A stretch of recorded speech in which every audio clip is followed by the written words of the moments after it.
Assalamualaikum warahmatullahi wabarakatuh. Bismillahirrahmanirrahim. Saudara-saudaraku sebangsa dan setanah air dari Sabang sampai Merauke, khususnya saudaraku kaum muda-mudi, lebih terkhusus lagi adalah saudara-saudaraku, anak-anakku, adik-adikku yang berstatus sebagai mahasiswa, baik yang baru masuk maupun yang sudah kuliah, bahkan mahasiswa atau sarjana yang baru keluar dari kampus yang sekarang sedang mengarungi kehidupan dan penghidupannya di dunia nyata. Selamat berjumpa lagi dengan channel kami, Berbagi Makna 7 dalam konteks studium general, yang mana dalam kesempatan kali ini yang ingin saya sampaikan mengenai quality control. Maka judul dalam hal ini adalah quality control.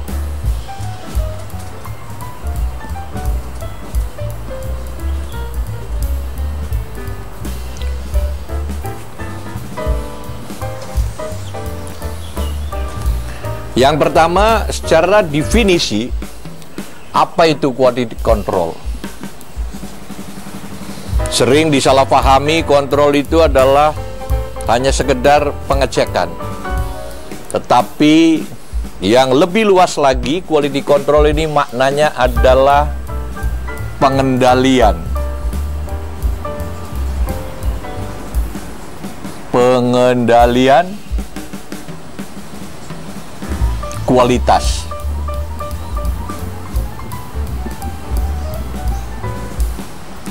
Atau manajemen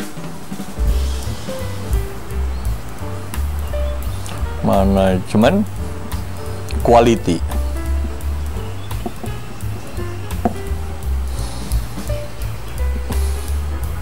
Kapan pekerjaan quality control ini diperlukan? Di dalam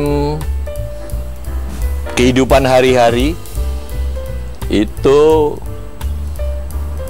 sebetulnya di dalam semua lini kehidupan kita memerlukan pengendalian kualitas atau manajemen quality ini, karena kualitas ini sangat dibutuhkan. Utamanya dibutuhkan di dalam kegiatan industri. Karena kegiatan industri itu pasti dan pasti tujuannya adalah menghasilkan sebuah produk yang berkualitas. Yang kedua, kenapa quality control ini penting?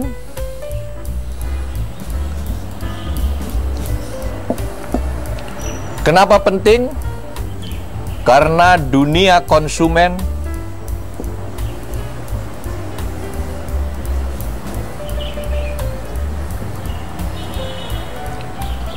itu menuntut 3 hal terhadap sebuah produk, yaitu kualitas,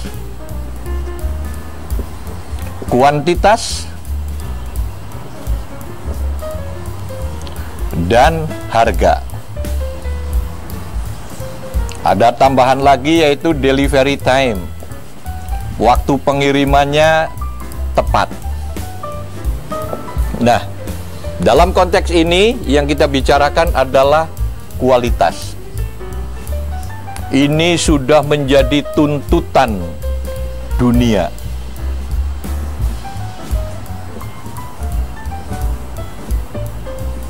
Siapa-siapa kaum industriawan atau produsen yang produknya tidak berkualitas, itu pasti dan pasti akan kalah bersaing di pasaran. Selain mengenai kuantitas, jumlahnya sesuai dengan kebutuhan, harganya juga sangat beralasan, reasonable, dan pengirimannya juga tepat. Tetapi dalam konteks ini yang saya bicarakan dengan judul quality control, itu adalah betapa pentingnya kualitas ini karena sudah menjadi tuntutan dunia.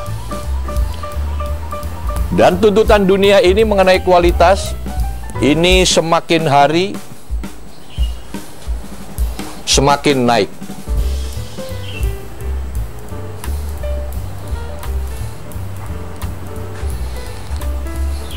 Siapa yang lalai terhadap kualitas itu bisa tersalib oleh saingan-saingannya. Sebagai contoh, kita dulu pernah mengenal sebuah produk HP atau handphone. Saya tidak usah menyebut namanya atas nama etika. Itu adalah terkesan waktu itu satu-satunya produk HP yang paling unggul di dunia. Nah, karena produsen HP tersebut ini lalai, dalam waktu yang tidak lama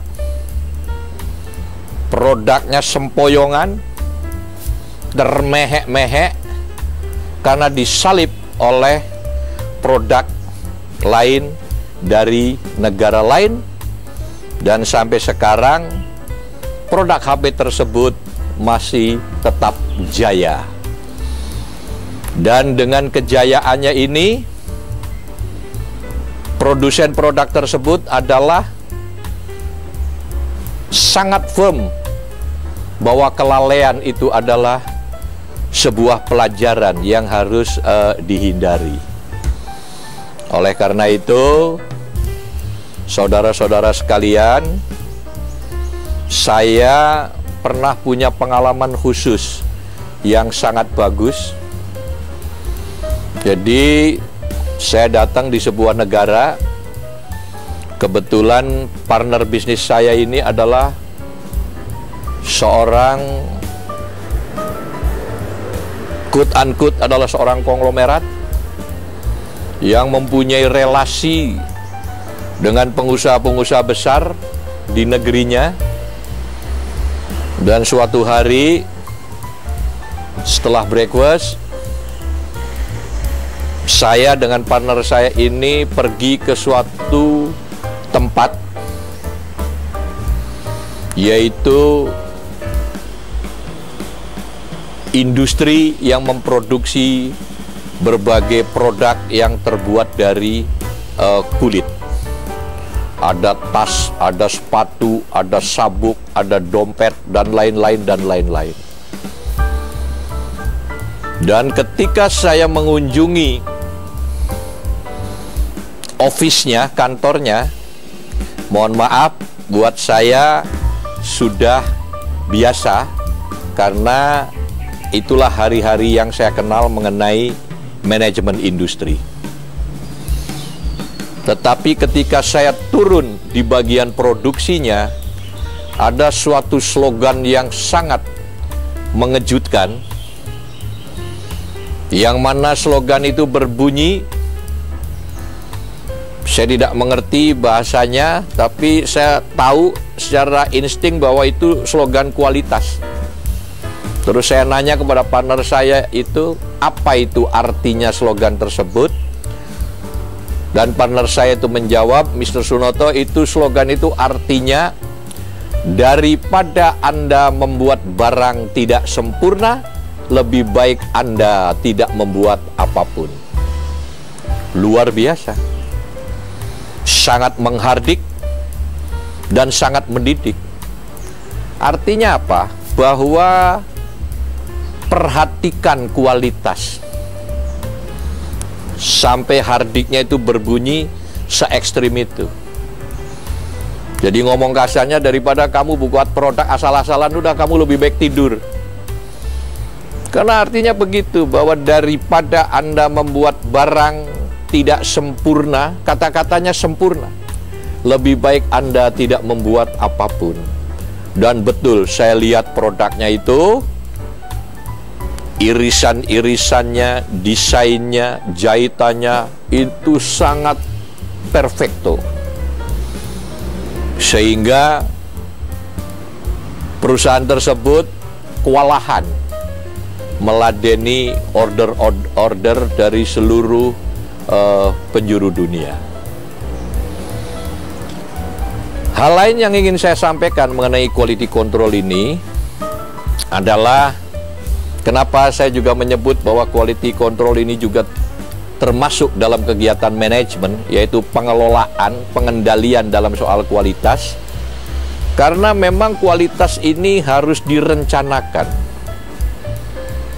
kemudian harus disusun, kemudian data-datanya yang mendukung kualitas juga harus dikolek secara baik. Orang-orangnya, mesin-mesinnya yang mempengaruhi terhadap lahirnya sebuah kualitas yang kita kehendaki, itu harus di-manage secara baik dan benar. Jadi kata quality control itu bukan hanya sekedar kontrolnya, kata-kata yang kayak hari-hari kontrol, mengontrol, itu mengecek, bukan. Tetapi kontrol dalam hal quality control ini adalah pengendalian kualitas. Hal lain yang ingin saya sampaikan dalam quality control, salah satu ilmu yang digunakan dalam quality control adalah ilmu statistik. Kenapa ilmu statistik ini sangat diperlukan? Karena ketika kita mengecek kualitas produk yang kita produksi, ada yang diinspeksi piece by piece, satu demi satu, ada yang diceknya melalui random sampling. Nah, ketika melalui random sampling itulah kita menggunakan ilmu statistik. Berapa sampel yang harus diambil? Margin errornya berapa? Kemudian range-nya nanti hasilnya seperti apa? Oleh karena itu, saudara-saudara sekalian, dalam hal ngomong soal quality control, ada ilmu utama yang sering dipakai adalah statistik.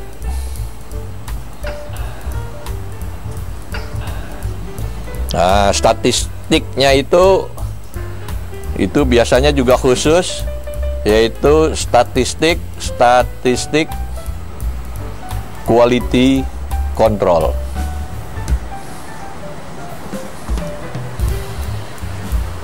Statistik ini adalah ilmu terapan yang diakui kebenarannya di seluruh dunia, yang sangat diperlukan sebagai instrumen untuk melakukan antara lainnya adalah dalam hal quality control. Nah, dekade akhir tahun 80-an itu ada dua istilah, yaitu TQC, total quality control,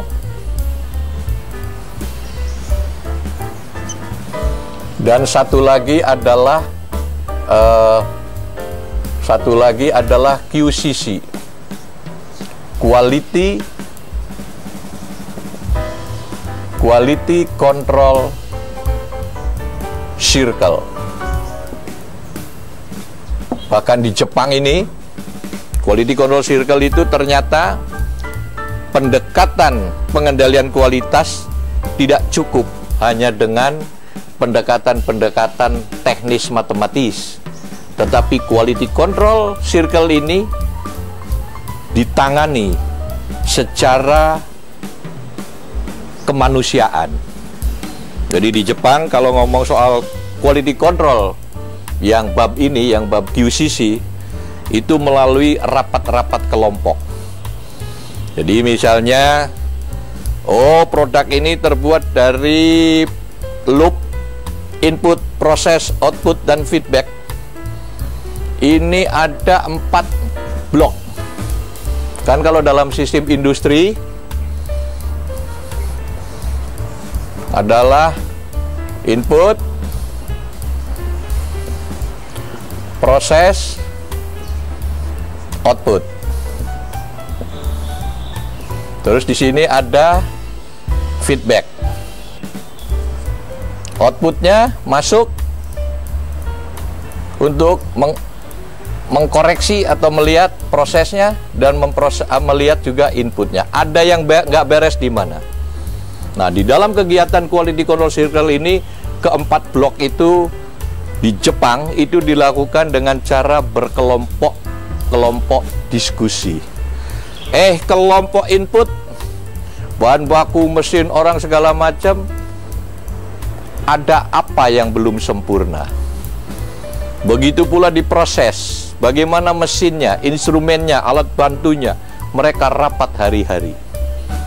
Begitu pula output dicek, apakah kualitasnya sudah benar, kuantitasnya sudah benar, yang rejectnya berapa masih dalam standar, dan feedback ini dikumpulkan sehingga mereka menjadi suatu kelompok discussion yang sangat produktif dan sangat bermakna bagi maknanya kualitas dari sebuah produk yang mereka produksi. Jadi itulah saudara-saudara sekalian, betapa pentingnya arti dari quality control, yaitu pengendalian kualitas. Jadi saya ulangi supaya saudara-saudara paham apa yang kami sampaikan dari dunia lapangan, bahwa kita bicara quality control, definisinya pengendalian kualitas atau manajemen quality. Yang kedua, kenapa quality control ini penting? Karena dunia konsumen sangat membutuhkan mengenai kualitas, dan ini sudah menjadi tuntutan dunia, dan siapa yang menang kualitasnya, dia akan menjadi pemenang dalam bersaing di pentas internasional. Selain kebutuhan kuantitas, harga, dan delivery time. Yang ketiga, untuk melakukan kegiatan quality control, salah satu ilmu yang dipakai itu adalah ilmu statistik. Yang biasa kita kenal adalah statistik quality control. Kenapa statistik ini diperlukan? Karena ketika produk kita itu sifatnya massal, sehingga manusia tidak mampu lagi untuk mengecek kualitasnya itu satu demi satu, maka dilakukan pendekatan matematik. Sebagai contoh adalah dengan cara random sampling.